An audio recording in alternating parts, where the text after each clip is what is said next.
Alright, before this video starts, I'd like to point out a huge support on the last build guide, which was amazing and incredible in many ways. I want to thank you guys for all that support. I want to promise you I'm going to create better content and work hard in these next upcoming videos. My hands are tied right now. The lack of the streaming and the lack of videos are both on my fault. I want to provide content for you guys, especially in this particular game, so that people can stay updated and informed in some of the builds that I run or play, both on stream and offline. In the last 30 days, I've gained so much support, almost roughly receiving 100 subscribers, which doesn't seem like a lot, but it's an amazing startup, especially for me. I plan to have so much more content available and ready, especially build guides, because I love doing these. You could see some of these build guides actually performed and working on my stream, in which I plan to make a return. Unfortunately for right now, it's just going to be shorter streams that are random. Essentially, I can't give you an exact estimate of when some of these streams are going to be live. However, I'm going to try my hardest to try and be live as much as I can, and I'd love for you to check it out if you haven't already. You can view any of the past VODs or any of the live streams at twitch.tv/Kyrr, which are probably going to be anywhere from 12 p.m. Eastern to 6 p.m. Eastern on any given day. It's not a strict schedule, so if you follow me, you'll stay notified when I go live. Anyways, enough rambling, onto the guide. First of all, before you know any changes or specifics about this build is primarily for update 55 and 56. This build understands that completionist is now an auto-granted feat and is not needed to be taken as a direct feat anymore. I'd also like to point out that this gear set is almost primarily maximized, especially using the legendary gem of many facets, which requires raiding. So if you don't have threads or don't run raids often, I suggest looking towards Carpone build for gear advice. Let me explain why I've chosen Ranger and why I prefer Ranger over the various splits that you could see from Carpone, who's known as Ying-1. I don't want to be rude to those that I did not name, but Carpone's guide is a very popular split, and his guide, both his Warlock, Monk, and the Barbarian split, can be viewed in the description below. I love Pure Ranger for the fact of the favorite enemies. You have a good list of favorite enemies to work with, around 10 or so, and those being Dragon, Elemental, Giant, monstrous humanoid, and lawful outsider. The other 5 are actually granted within the enhancement trees, which you'll see when we hit to the enhancements portion, but those other 5 would be animal, evil outsider, fey, undead, and marked target. I'd also like to note, making use of the marked target is highly suggested, especially on targets with much more in HP. In this case, it'd be both dooms and bosses. For the feats, once again, we're going to blast through them quite quickly. At level 1, we take point blank shot with favorite enemy elemental. At level 3, we take precision, and following at level 5 is favorite enemy monstrous humanoid, and 6 is dodge. At level 9, we have mobility, and 10 is favorite enemy lawful outsider, with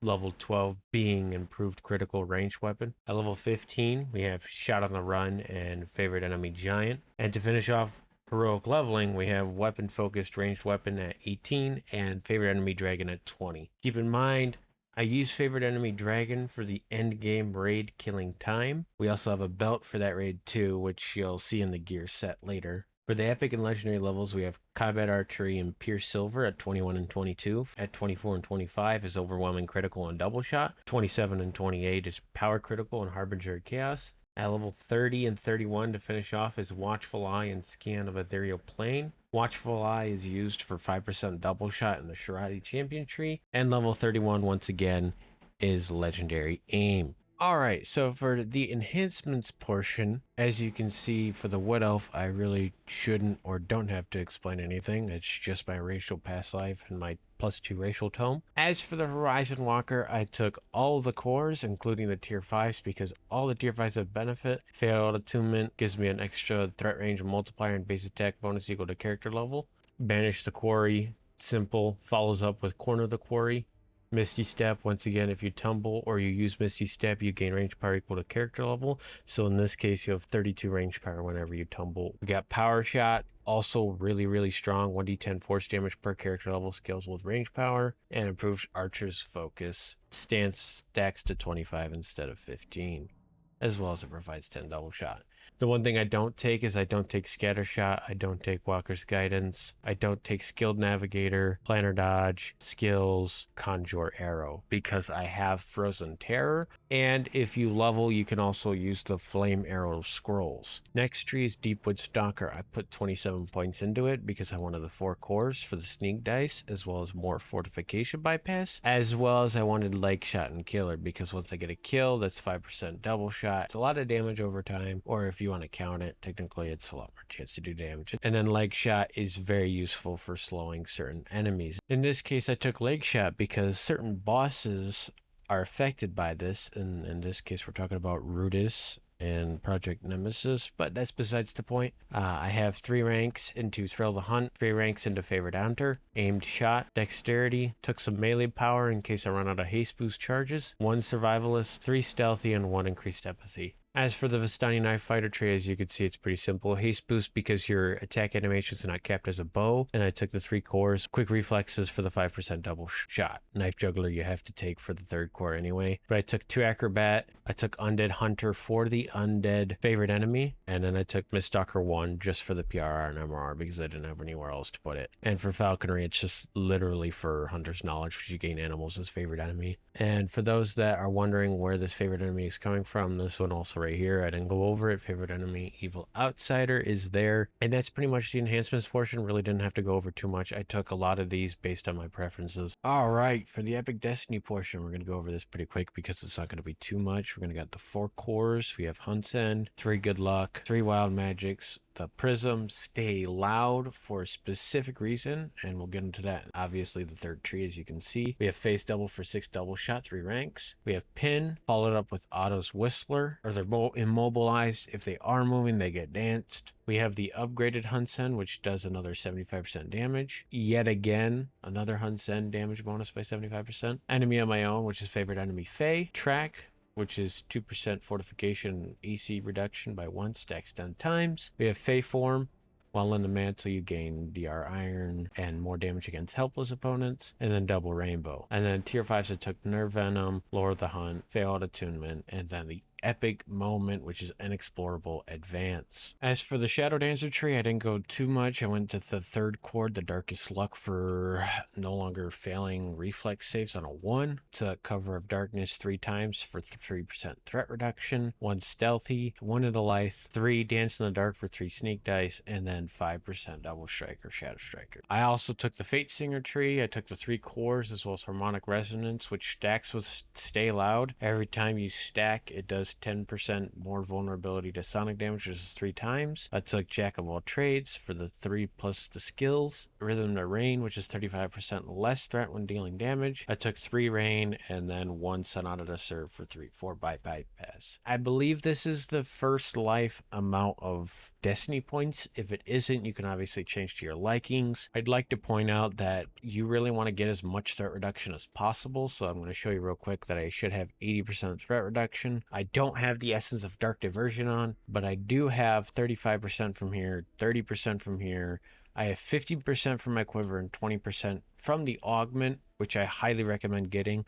Should be negative 100%, which means you will no longer be pulling threat as a ranged tune. Okay, so for the gear, as you can already see on my screen, it's looking a little different, and we're going to go over that. I do want to make note that augment slots are all not filled because there's like 80 bajillion slots and I couldn't fit everything into it. But most of the items do have augment slots filled. But anyways, starting from the goggles, we're going to work our way around, and then I'm going to show you the weapon as well as the gloves for Dissension. So for the goggles, I went for Insightful Deception 5 and Quality Deception 2 with 2 augments, Set Augment, Perfect Silence, and Diamond of Constitution 12. I've got Perfect Silence and Diamond of Listen 19. As well as the helmets there for the Quality Deadly 3, Accuracy 21, and Insightful Double Shot 4. Pendant of the Sky, it is there for the set bonus. It also has Seeker slotted into the Fang slot, as well as Vitality 20 and Festive Con 2. Trinket, I've got Insightful Seeker 6, healing at 57 and Fortification 153, and it also has a set bonus of Windlasher's Ferocity, but no augment slots are slotted. I have Sapphire of Dodge 12 and Essence of Cracked Core, as well as the Windlasher's Ferocity set. As for the belt, I have Parrying 6, Law, and Chaos Absorption. Chaos Absorption is good for the killing time. I did mention that earlier in the video, as well as this has Diamond Defensive Dex +2, as well as the Dread Isle Curse set.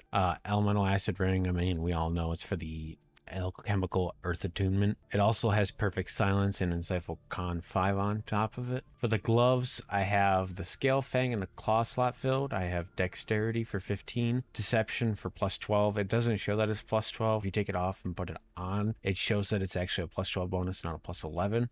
The claw slots, PRR, and the 3 augments are Essence of Epic Litany, Topaz of Range Power 10, and Globe of True Imperial Blood, as well as the Dread of Isle Curse set. Boots, Sapphire Resistance 10, as well as Bloody Thorns. Those are 2 good things. Wisdom also helps with will saves, and there's some armor class, but I mean, I'm gonna be real with you, I ain't got good armor class. This is like a First Life tune. I have Signet of the Sky, once again, Dread Isle Curse set, Topaz of Death Block, and Master's Gift. Legendary Admiral's Wristwatch. We have Essence of Dark Diversion slotted. We have Insightful Dexterity 5 slotted, as well as the Isle set, and for Armor Piercing, Accuracy, and Deadly 11 on 1 item. Makes this probably one of the best items probably for a melee. It also has False Life slotted into the scale slot. And then most of you know the Red Dragon Hide armor. It's got Sapphire of Greater Heroism slotted. And I'm going to show you my filigrees real quick.